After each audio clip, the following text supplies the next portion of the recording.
I've always enjoyed solving puzzles and answering questions, and that's kind of what scientists do. And so for marine biology, interestingly, SeaWorld is what turned me on to it. So I visited it with my family, and that's where I've begun my pursuit of marine biology.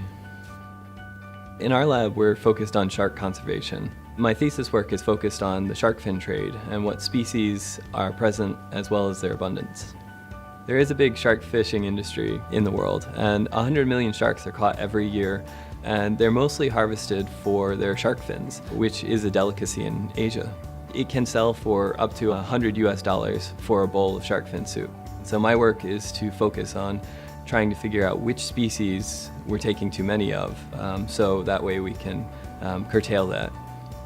What we do is we look at which species are present in the retail market.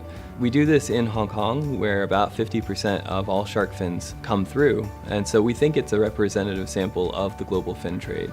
And we take samples from there and we DNA test them to figure out which species are present in the market, and then we use some mathematical modeling to extrapolate which species are being caught in the world. There have been a few surprising things in my research.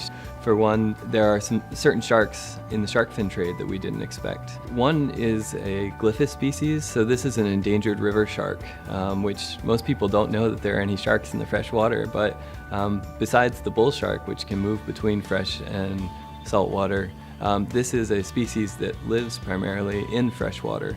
We've also found species that are found below 600 feet in the water, so they're considered deep water sharks. Generally, when you think of shark fishing, you think of species that you find either close to the surface or close to coasts.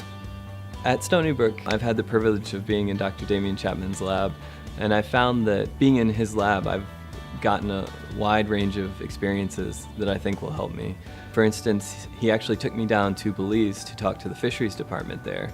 And so this is where shark finning starts. They catch the sharks, they land them, and they cut the fins off and sell them to China. So I have seen the beginning of the shark finning process. I've also had the opportunity to go to Hong Kong and see the end of the process.